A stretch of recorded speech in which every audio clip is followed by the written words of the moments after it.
Hello and welcome. This is Japan, and I did a Money in the Bank prediction thing. Last pay per view or premium live event. I gotta get that stuck in my head. But I figured, why not? Why don't we do one for SummerSlam? SummerSlam is, by the time this is recording, the same day that I record. Well, it will post the day of SummerSlam. That makes no sense, but in some way it just came out, and I figured, let me give my predictions. What twist turns? I have no clue that if I'm going to be right, but here it goes. So I think it's going to be the first match. I have no clue the order, so I'm just going to go from the order of what this match card is. It's going to be the SummerSlam Battle Royale. Now we only know like 9 people in here, and like the 9 are like really important, I think. But I think the rest of them are just going to be people getting an opportunity to be on a premium live event type of thing. I could be wrong. I don't know, but I think that's how it's going to go. So I believe it's going to be LA Knight. I think he's put in his dues. The U.S. top, like, what is it, the U.S. Invitational thing that they did. I don't even know when that's supposed to even happen at this point, or if I already missed it or something. But they're going to have that at some point. So he got kind of knocked out of that. So I believe it's going to be LA Knight. I don't really see the point of anybody else winning it. Like, not even just doing that for the memes. There's nobody else in there that's like needs this push that like LA Knight does. But what does the SummerSlam Battle Royale even get you? I don't know. Maybe a Slim Jim because I think it's sponsored by Slim Jim. I don't know, but I think LA Knight's gonna win. That's my pick. I hope to be right, but didn't I pick him for Money in the Bank? No, I picked Damian Priest, I believe. So maybe I'll be right with this. Next up, we got Ronda Rousey versus Shayna Baszler in the MMA Rules event. I feel like this one should be a pretty easy call of being Shayna Baszler, because I think this is Ronda's last match, at least for a while. This would be a big thing to put her over, to show her being the next big badass. I don't see why they would want Ronda to win this. Like, what would be the point, honestly? I mean, I'm not just saying that just to say that, but like, what would be the point of her, winning if she's leaving?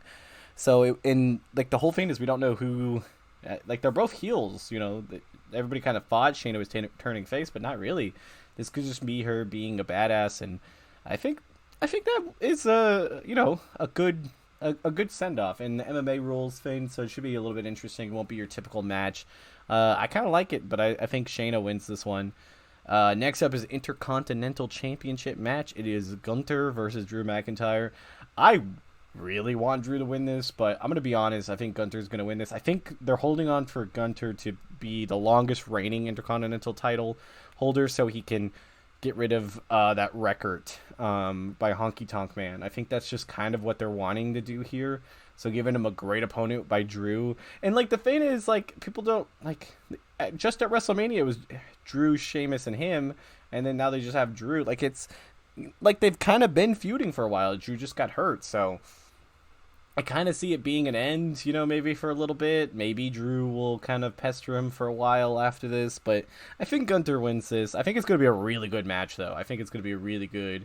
And maybe Imperium comes in there and helps him. But I hope it's just a clean match between the two, and I think Gunther's going to win. I think they're trying to make him beat that record, and then they'll have him lose that championship to somebody mega big, so like he kind of gets a little bit of a bump, and then they might even put him in that world title scene after that. I mean, that might be his trajectory, hopefully, because he's pretty solid out there. I don't really like his character, but a lot of people do, so I'm not going to judge him for that.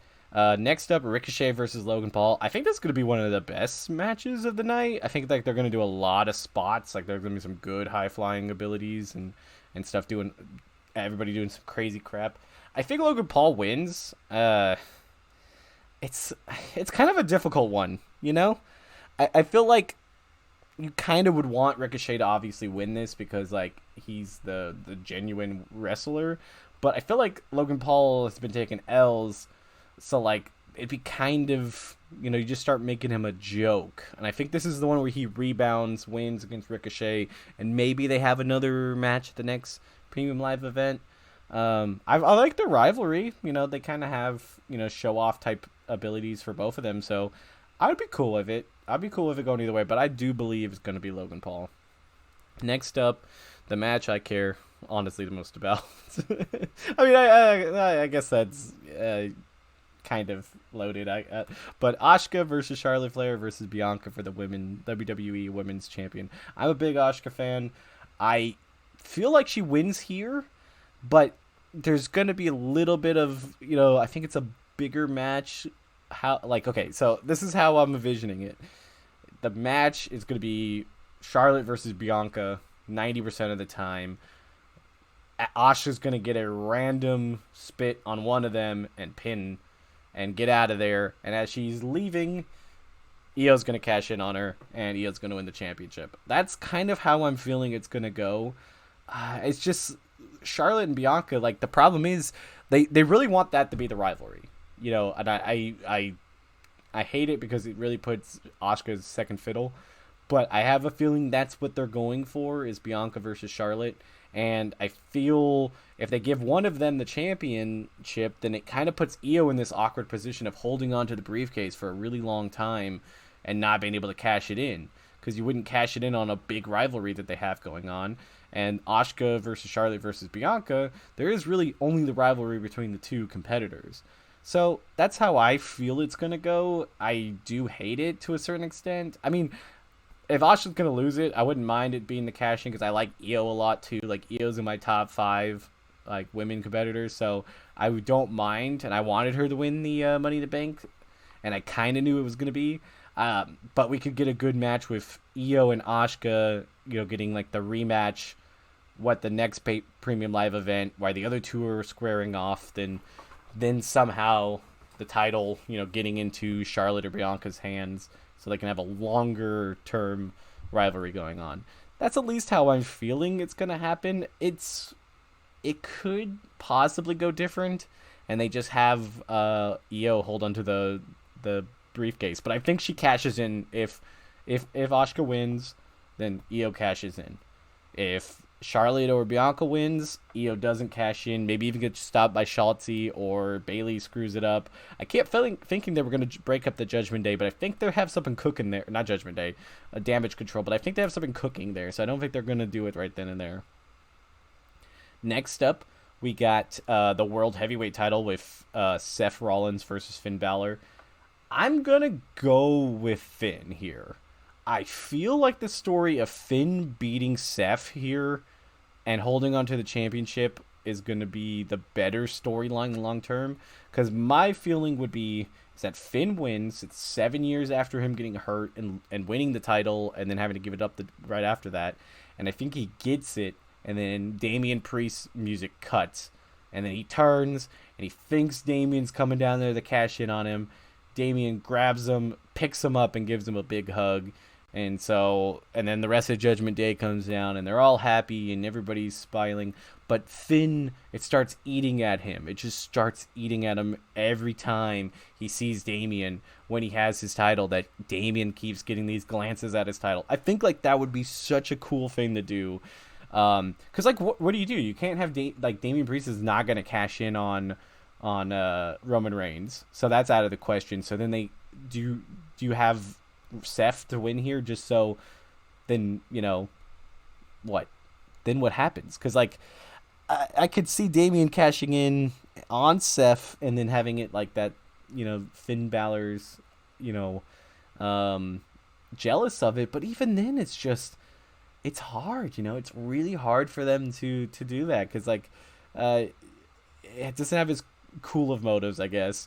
But I could see this happening. That either one wins, but I'm gonna go with Finn Balor, and I'm gonna go with the whole fake cash-in vein. Next up, we got this is honestly, it breaks my heart because I love Cody Rhodes. I think this is gonna be just a terrible match. Cody Rhodes versus Brock Lesnar. It's just, I don't know. I feel like Cody's story is still WrestleMania 40 beating Roman Reigns for the title, and I don't see anything coming from this other than just finishing it. It should finish out the trifecta.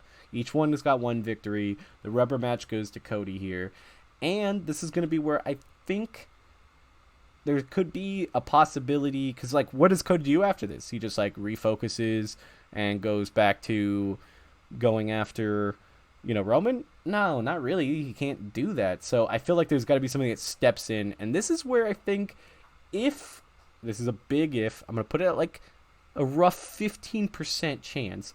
If they're going to have Randy Orton come back, this would be the time to do it. Randy comes, RKO's him, and he then has a mini rivalry with Cody Rhodes. They know each other. They were in Legacy. It would be a fitting end if Randy Orton doesn't have that much time left, on his career, that like Cody retires him, and that could get this feud a little bit further, and it would get them like another fame. Like Cody got his start with Randy. His first match was with Randy. So I feel like it could fit in the storyline that Cody's trying to finish, and it would be a good way to get Randy Orton back in. Now, Randy Orton might not even be remotely even ready. We have no clue if he's actually even available, but that is where I would say if they can enter that, that's where it's going to be.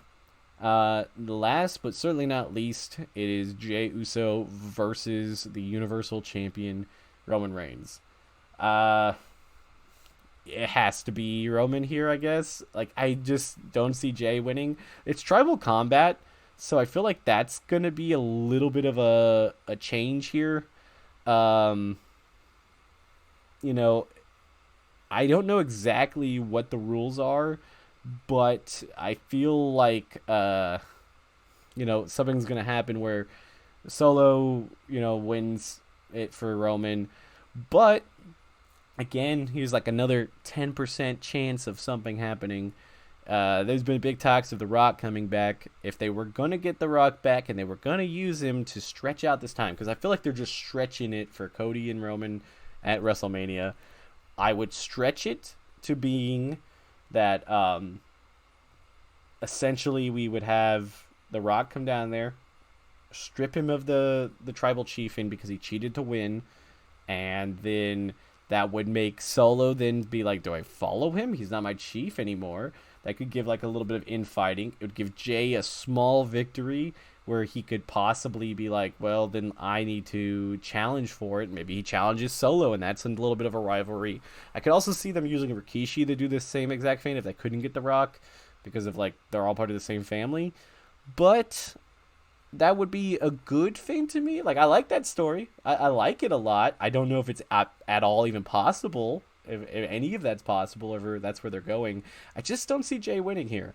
It would be very shocking. It would really make it lose a lot of its fame, because like what happens then? What, Cody beats him eventually? Like, I don't know. But that's my feeling on it. Other than that, I was trying to think of other maybe guest spots. I really don't think we see John Cena. I mean, we just saw him. He's doing some Overwatch stuff, so what would be the point, And I'm trying to think of what else. What else is there? There's not a lot of people out. I mean, there's Bray Wyatt, but I guess if Bray Wyatt wanted to attack Cody Rhodes, it really wouldn't make a lot of sense, but it could get them a little bit of time. I feel like that's what they have to do with Cody. They got to put him in some type of rivalry to get another 1 or 2 pay-per-views out, so he gets closer to the Royal Rumble or Elimination Chamber, something to get him to the chance where he can fight Roman at the championship or WrestleMania. That's kind of what I'm feeling they're going to be doing, unless we're wrong about all that, and it's just been like not a huge finishing the story fade that has nothing to do with that. But I don't know. I feel like that's what my predictions are. Other than that, I really don't see anything else too crazy happening, at least anybody that I can think off the top of my head. Edge making some type of appearance would be cool. Don't know where it would go. Again, like, I think your only way to plug and play people could be with Cody, but I feel like Randy Orton would be the best if they're going to do something like that. Possibly next best would be Edge, because like some of them, I don't know how much longer they got of where they're going to be placed, but that would be my feelings. So those are my picks. I hope you guys enjoyed it. Tell me if I'm wrong in the comments, and we'll see later today what actually happens. But until then, I'm Japan. Oh, and also check out my ECW thing. I'm remaking. Well, I'm not remaking it, but yeah, watch the video. It's should have been from a couple days ago. Every Wednesday, there'll be new videos. So hope you guys all enjoy that, and bye guys.